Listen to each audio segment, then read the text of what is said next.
My husband's favorite shirt, the one with the soft, worn collar, was being worn by a stranger. She opened my front door, looked me dead in the eye, and asked, "Can I help you?" The key wouldn't turn. I jiggled it, my fingers numb from the cold November rain that had been lashing down all afternoon. A frustrated sigh escaped my lips, fogging the air in front of me. I was soaked.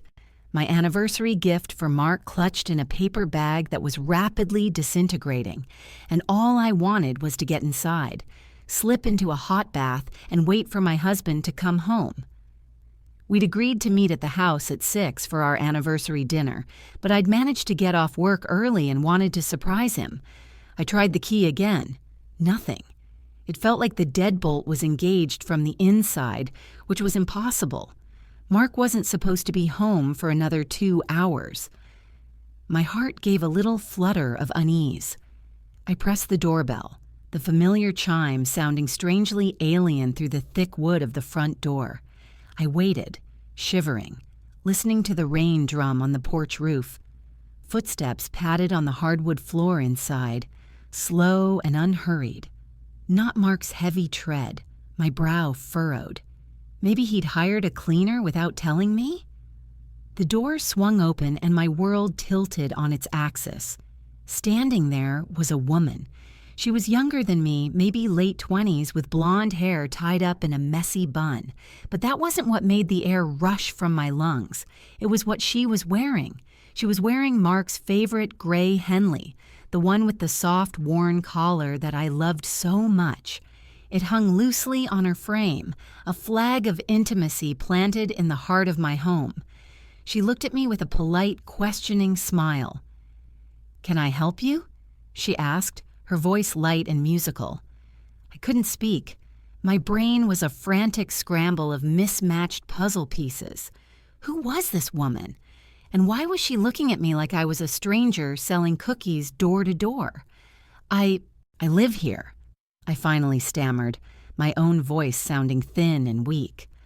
"I'm sorry. Who are you?" Her smile faltered, replaced by a look of genuine confusion. She glanced behind her, back into my hallway, as if expecting someone else to appear. "I'm sorry. I think you have the wrong house." "No," I said, a surge of adrenaline cutting through the shock. I held up my keys, which were still dangling from my hand. "This is 114 Maple Drive. I'm Laura. My husband is Mark." The woman's face paled. Every ounce of warmth drained from her expression, leaving behind something cold and brittle. She didn't look angry or even guilty. She looked pitying. It was the last reaction I expected, and it terrified me more than anything else. "Oh," she said, her voice dropping to a whisper. "You're Laura." She said my name like it was a diagnosis, a sad, unfortunate condition. You should come inside." She stepped back, holding the door open. I walked past her, a ghost in my own life. The air was wrong. It smelled of her perfume, something floral and sweet, a scent that had no place here. My gaze immediately shot to the mantelpiece above the fireplace. The photos were gone. Our wedding picture, the one of us laughing on a beach in Mexico, the snapshot of us with our golden retriever, Sam. They were all gone. In their place was a series of new frames, pictures of Mark, beaming with his arm wrapped tightly around this woman, a wedding photo. Their wedding photo. Him in a tux, her in a white dress, standing right in our backyard. "What is this?" I breathed, my fingers tracing the cold glass of the frame. "What is going on?" The woman, the stranger in my husband's shirt, came to stand beside me. She didn't touch me, but I could feel the heat radiating from her. "My name is Chloe," she said softly, as if speaking to a frightened animal. "Mark and we've been married for 2 years." 2 years. The words didn't compute. 2 years ago, Mark and I had been celebrating our 5th anniversary in Italy. I stared at her, then back at the photos, my mind racing through dates, alibis, late nights at the office, business trips he'd taken alone, a whole secret life, running in parallel to mine, intersecting in the space I thought was my sanctuary. He told me his ex-wife was unwell, Chloe continued, her eyes filled with that horrifying pity. He said the divorce was messy and that you had trouble letting go. He said you might show up one day. I felt my knees buckle and gripped the mantel to keep myself upright.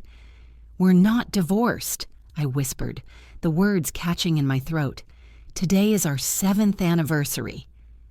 The blood drained from Chloe's face then. For the first time, I saw a flicker of fear, of dawning horror that mirrored my own. She realized in that moment that she wasn't just dealing with a crazy ex. She was part of a lie so monstrous it defied comprehension. 30 minutes had barely passed since I'd stepped through my own front door, and the man I thought I knew was being systematically erased, replaced by a monster. But the worst was yet to come.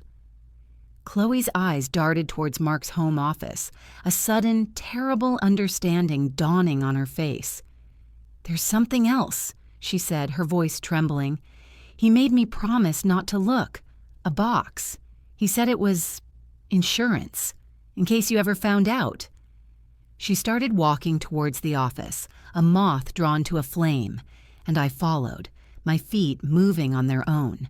She knelt by his desk and pulled out a small, locked metal box from the bottom drawer. She produced a tiny key from her pocket and opened it. Inside were stacks of papers, passports with Mark's face and different names, and bank statements I'd never seen. And then she pulled out a single, thick, official-looking document from the very bottom and handed it to me, her hand shaking violently.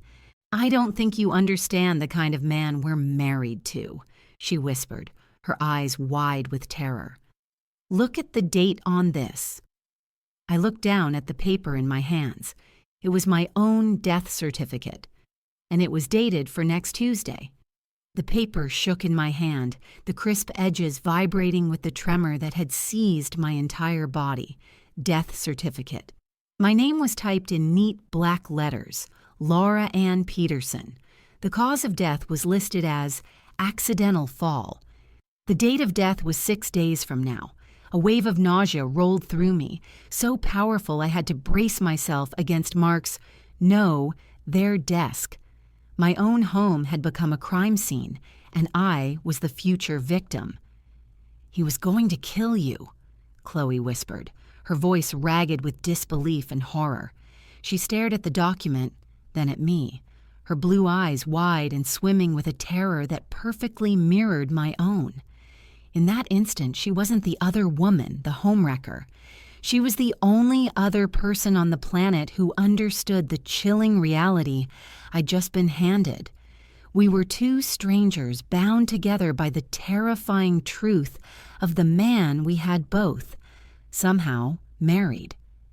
"The police," I croaked, the words tasting like ash. "We have to call the police." "And say what?" Chloe shot back, her fear sharpening into a frantic, panicked energy. She grabbed the box, dumping its contents onto the plush office rug. "That our husband has a fake death certificate for you?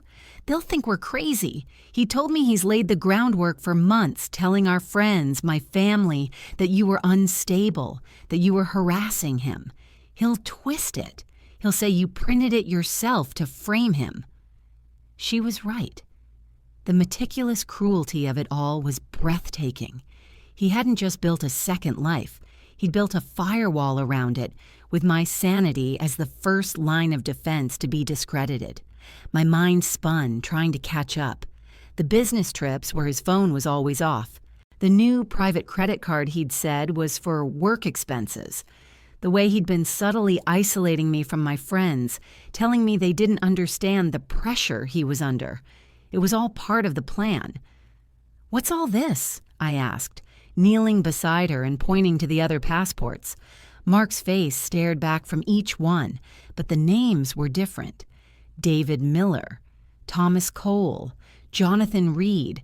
There were driver's licenses for 3 different states, bank statements from accounts in the Cayman Islands showing balances with more commas than I could count. "He's not a financial consultant, is he?" Chloe asked, her voice hollow. I could only shake my head. I had no idea who he was. The man I'd loved, the man I'd built a life with for 7 years, was a complete fabrication, a ghost. We dug deeper into the box, our hands moving with a desperate urgency. The rain had stopped, and the setting sun cast long, ominous shadows across the room. We had to be out of here before he got back. Tucked at the very bottom, in a sealed manila envelope, was another set of documents. Chloe ripped it open. Inside was another marriage license. This one was between Mark Peterson and a woman named Eleanor Vance. It was dated 4 years ago, and clipped to it was another death certificate. Eleanor Vance. Died 3 years ago. Cause of death. Accidental drowning. I looked at Chloe, and she looked at me. The unspoken truth hung in the air between us, heavy and suffocating. He'd done this before. This was his pattern. Marry, isolate, liquidate, and eliminate. A cold dread seeped into my bones. My accidental fall was already planned. I imagined him, feigning grief, comforting our friends while he emptied our joint accounts and moved on to the next wife, the next life. "His life insurance policy," Chloe said suddenly, her face ashen. "He took one out on me 3 months ago, a big one. He said it was just being responsible." My own blood ran cold. "The house," I whispered. "He had me sign papers a few months back. He said it was to refinance, but he had me sign the new deed over to his name only. To simplify the estate, he said. We were his assets. We were his investments, set to mature on a date of his choosing. He was a predator, and we had willingly walked into his den." I glanced at the clock on the wall. 5:45 p.m. He was due any minute. He'd be expecting a romantic anniversary dinner with his first wife, while his second wife was upstairs, none the wiser. Or was it the other way around? My head swam. "We have to go. Now," I said, scrambling to my feet. "We grab all of this and we go to the police. We don't stop. We don't go home. We just go." Chloe nodded, her movements frantic as she began shoving the passports and papers back into the metal box. "My car is in the garage. He won't see it from the street. We can—" Her words were cut short by a sound that made us both freeze. The distinct crunch of tires on the gravel driveway, a car door slamming shut, then the cheerful, familiar jingle of his keys as he approached the front door. He was early. We were trapped. Trapped in his office on our hands and knees, surrounded by the evidence of his monstrous life. The box lay open between us. There was nowhere to run, nowhere to hide. We looked at each other, our faces masks of pure panic. The key slid into the front door lock. The deadbolt turned with a loud final click. "Happy anniversary, honey, I'm home!" Mark's voice boomed through the house, cheerful and utterly oblivious. It was the voice of a man expecting a surprise, but not this one. The sound was a physical blow, paralyzing me for a split second before pure adrenaline took over. "The closet," Chloe mouthed, her eyes wide with terror. She grabbed the metal box, slamming the lid shut as I scrambled to my feet. We half crawled, half ran to the deep walk-in closet at the back of the office, pulling the door shut just as we heard his footsteps on the hardwood, heading our way.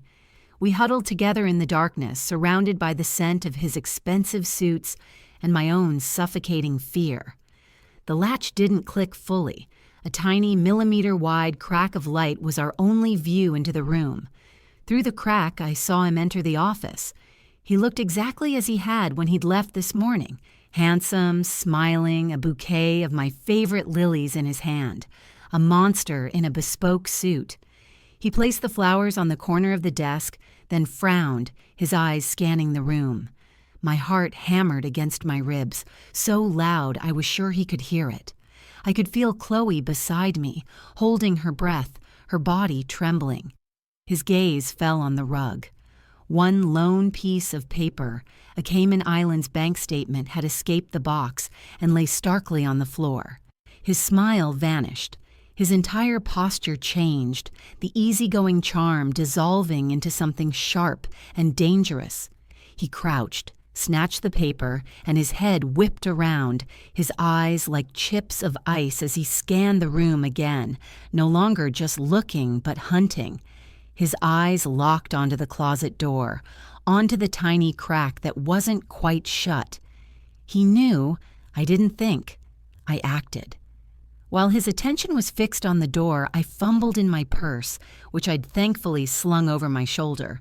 My fingers closed around the anniversary gift I'd bought him. It was a heavy, custom-made paperweight, an engraved piece of solid marble. Mark took a slow, deliberate step towards the closet. Then another. Chloe let out a tiny, choked sob beside me. That was all he needed. He lunged, ripping the door open. The sudden light was blinding. He saw us both cowering there, and for a fleeting moment a flicker of genuine shock crossed his features.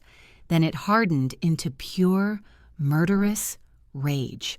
He lunged for Chloe first. With a scream that was torn from the deepest part of my soul, I swung the paperweight with all my might. The solid marble connected with the side of his head with a sickening crack. He staggered, a look of stunned disbelief on his face, before his eyes rolled back and he collapsed onto the office floor like a puppet with its strings cut. For a moment, there was only silence, broken by our ragged, gasping breaths. We stared at his unconscious form, then at each other. We weren't victims anymore. "Call 911, I said, my voice surprisingly steady. "Tell them your husband attacked you and your friend. Tell them you think he's a con man. Tell them everything." While Chloe made the call, her voice shaking but clear, I went back to the box. I systematically laid out every piece of evidence on his desk: the passports, the bank statements, the marriage licenses, and the death certificates. I placed Eleanor Vance's on top of Mark's chest, and I held my own in my hand, my proof of life. The police arrived in minutes, followed by paramedics. They were initially skeptical, just as Chloe had predicted, but they couldn't ignore the scene. A man with a head wound, 2 terrified women, and a desk covered in enough evidence to bring down a crime syndicate. Mark, whose real name we later learned was Richard Clark, was taken to the hospital under police guard. The days that followed were a blur of police stations, interviews, and lawyers. Chloe and I became an unlikely team, our shared trauma forging a bond stronger than any friendship I'd ever known. We were the only 2 people who could truly understand what the other had been through. We discovered he had at least 2 other wives in different states, both thankfully still alive, both systematically being fleeced. Eleanor Vance's death was officially reopened as a homicide investigation. Richard, it turned out, was a true sociopath, a ghost who moved through lives leaving only destruction in his wake. But he'd made one mistake. He'd underestimated us. He'd underestimated what 2 women, pushed to the absolute brink, could do when they finally knew the truth. In the end, the evidence was too overwhelming for him to escape. He was convicted on multiple counts of fraud, bigamy, and conspiracy to commit murder. He will spend the rest of his life in prison, a place where he can't hurt anyone else. Chloe and I sold the house, splitting the proceeds. We had no desire to stay in a place so tainted by lies. Last week we met for coffee. It was the 1-year anniversary of the day our lives imploded. She's studying to be a paralegal now, wanting to help other women who've been manipulated. I've gone back to my maiden name and started my own small landscaping business, finding peace in making things grow. We sat in a sun-drenched cafe, 2 survivors. We didn't talk about him. We didn't need to. We talked about our futures, about our plans, about the simple, beautiful quiet of our new lives. The day his mistress let me into my own home was the worst day of my life. but it was also the day I was saved. I looked at Chloe, this woman I was supposed to hate, and I saw not a rival, but my rescuer, and in her eyes, I knew she saw the same. We had walked through hell together, and we had come out the other side, not just alive, but free.